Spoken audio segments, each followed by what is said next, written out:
Falando a respeito da história que James Aggrey, político e educador de Gana, país da África Ocidental, que teve uma grande contribuição, né, no processo que os levou à independência. Uma história que ele contou numa reunião de lideranças populares em 1925, para inspirá-los a se deixarem, a deixarem de se ver como fracos e inferiores. Um pensamento que principalmente a dominação dos brancos no continente africano tinha por muito tempo tentado produzir. Para ajudá-los nessa reforma, nessa mudança de pensamento, ele contou uma parábola, uma ilustração. Ele disse que um camponês achou um filhote de águia e acabou criando ela num galinheiro. Anos depois apareceu um naturalista e começa a discutir, né, com aquele camponês, dizendo: isso é uma águia, isso não é uma galinha. Ele diz: não, a águia era quando encontrei, ela se tornou uma galinha no convívio. O naturalista bate o pé, quer provar que não, que ele está errado, porque o camponês está dizendo: ela deixou de ser águia há muito tempo. E ele pega aquela águia e joga para cima, tentando ver a reação dela, se voaria, e ela simplesmente só bate as asas para aterrissar como uma galinha. Ele sobe no alto do celeiro, repete o gesto, e a águia repete também o gesto, agindo como galinha. Mas nessa história ele diz que ele não desistiu, e esse naturalista subiu no alto da montanha, chegou num penhasco, fez com que ela olhasse o sol e disse: você é uma águia, não é galinha, e jogou ela daquela grande altura. Então ela se debateu no início como quem fosse apenas, né, aterrissar, e provavelmente por conta da altura, o instinto, algo foi provocado e ela começou a voar.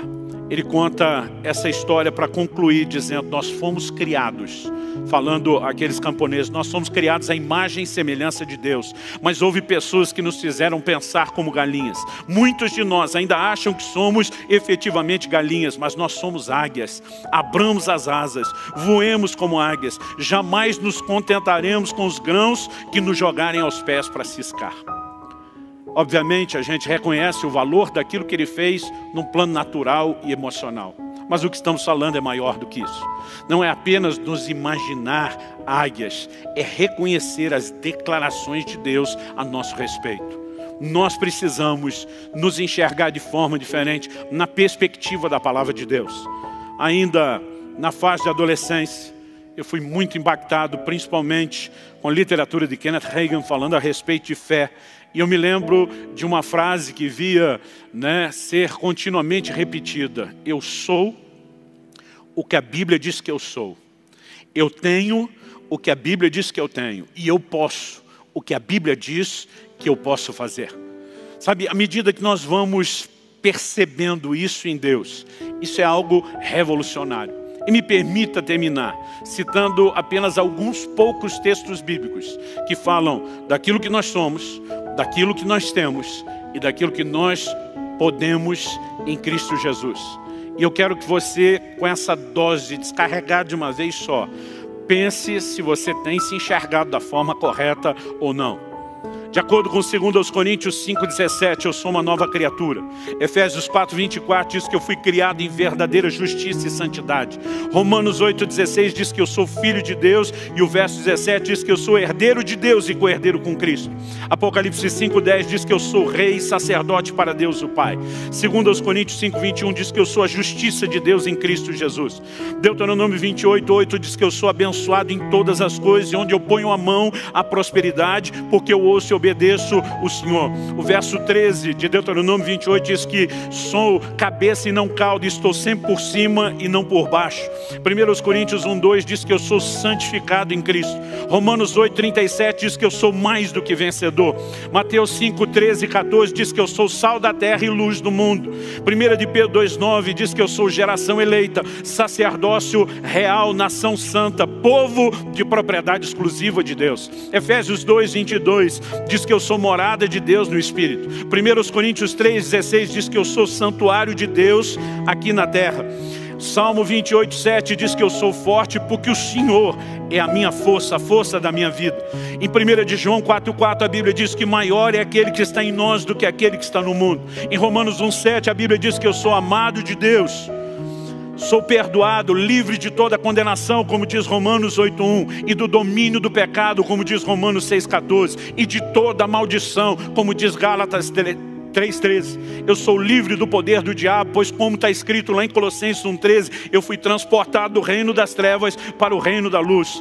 1 de Pedro 2:24 diz que eu sou curado pelas pisaduras de Jesus.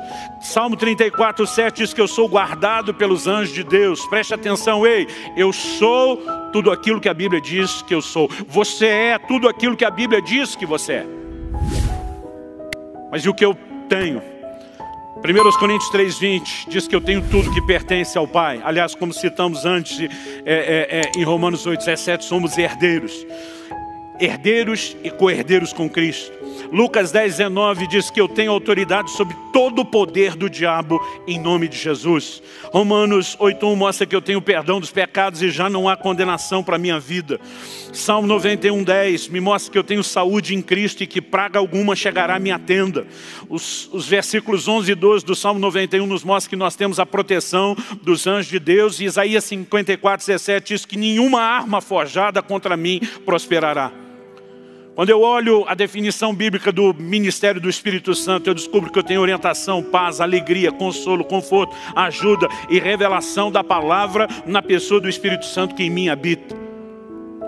A própria alegria do Espírito Santo deveria reger a minha e a sua vida, independente das circunstâncias. Abacuque 3:19 diz que eu tenho pés de corça e ando nos meus lugares altos. Atos 1:8 diz que eu tenho poder para testemunhar de Cristo. Marcos 16:17-18 fala que em nome de Jesus eu vou expelir demônios e curar enfermos. 1 de Pedro 3:12 diz que eu tenho as minhas orações ouvidas, porque os ouvidos do Senhor estão atentos às minhas súplicas. E Tiago 5:16 diz que muito podem por sua eficácia as minhas súplicas, porque eu sou um justo, algo que a Bíblia também diz que eu sou. Em 1 Coríntios 15:57 eu reconheço que a palavra de Deus diz que eu tenho vitória em todas as áreas da minha vida por meio de Jesus, meu Senhor. Segundo aos Coríntios 3:17 diz que eu tenho liberdade no Espírito. João 10:10 diz que eu tenho vida em abundância. Romanos 5:5 diz que eu tenho o amor de Deus sendo derramado no meu coração pelo Espírito Santo. 1 de João 5:13 diz que eu tenho a vida eterna. Efésios 1:3 diz que eu tenho toda a sorte de bênçãos nas regiões celestiais em Cristo Jesus. O Salmo 28:8 diz que eu tenho a força do Senhor. Eu tenho tudo aquilo que a Bíblia diz que eu tenho. Você tem tudo aquilo que a Bíblia diz que você tem. E resumindo o que eu posso, Romanos 5:17 diz que eu posso reinar em vida. Marcos 16, já mencionei isso, diz que eu posso orar pelos enfermos e cativos e testemunhar com poder, porque o Senhor confirmava a palavra deles com sinais. Eu posso exercer autoridade sobre demônios e circunstâncias, pisar em serpentes e escorpiões e nada me fará dano algum. Lucas 10:19. Eu posso amar. Romanos 12:10 fala sobre nos amarmos mutuamente. Eu e você podemos andar em amor, é uma declaração bíblica. Perdoar mutuamente, como diz Colossenses 3:13. Eu posso em tudo dar graças, como diz 1 Tessalonicenses 5:18. Eu posso viver em saúde, segurança e liberdade. Aliás, de acordo com Mateus 18, de 18 a 20, eu posso ligar e desligar na terra em concordância com outros cristãos e será ligado e desligado no céu. De acordo com 1 de João 5:4, eu posso vencer o mundo através da vitória que vence o mundo, que é a minha fé. De acordo com 1 de João 5:14 e 15, eu posso pedir o que quiser, segundo a vontade, revelada na palavra de Deus, segundo a vontade de Deus, e me será feito.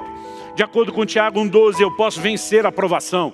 Com 1 Coríntios capítulo 10, versículo 13, de acordo com isso, eu posso vencer a tentação. E como Paulo diz em Filipenses 4:13, eu posso todas as coisas naquele que me fortalece.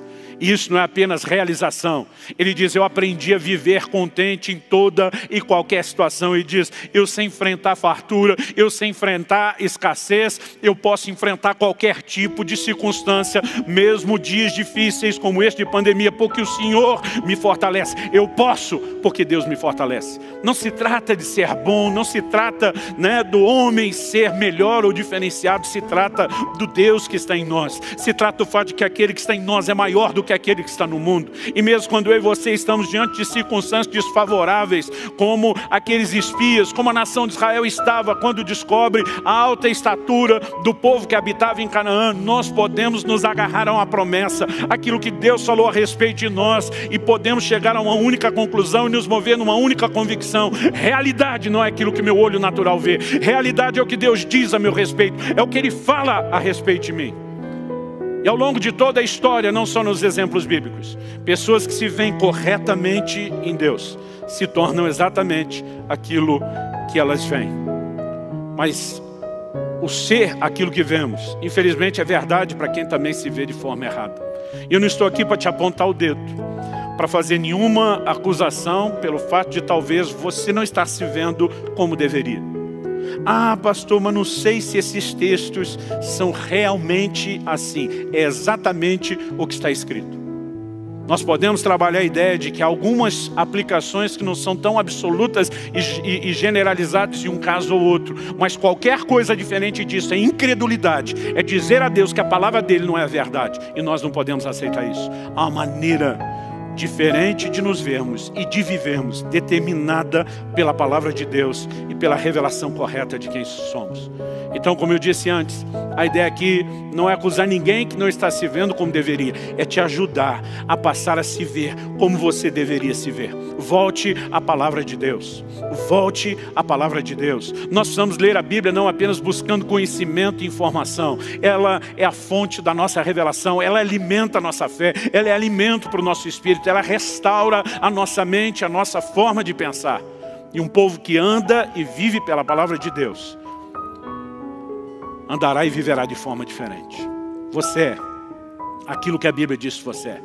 Você tem aquilo que a Bíblia diz que você tem. E você pode aquilo que a Bíblia diz que você pode. Eu quero terminar orando com você.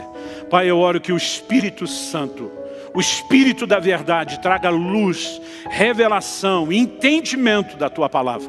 Abre os nossos olhos, ó Deus, para entender onde estamos. Ajuda-nos, por meio daquela aplicação personalizada que só o Senhor pode fazer, a nos movimentar em direção ao lugar onde deveríamos estar em Deus. A uma volta à palavra, a uma percepção correta, Pai. Eu oro por renovação da mente, eu oro por mudança de pensamento, eu oro de fato por essa revelação de Deus que nos leve a uma revelação de nós mesmos e que afete não apenas a nossa identidade, como também a nossa produtividade. Eu clamo por isso em nome de Jesus. Em nome de Jesus e para a glória de Deus.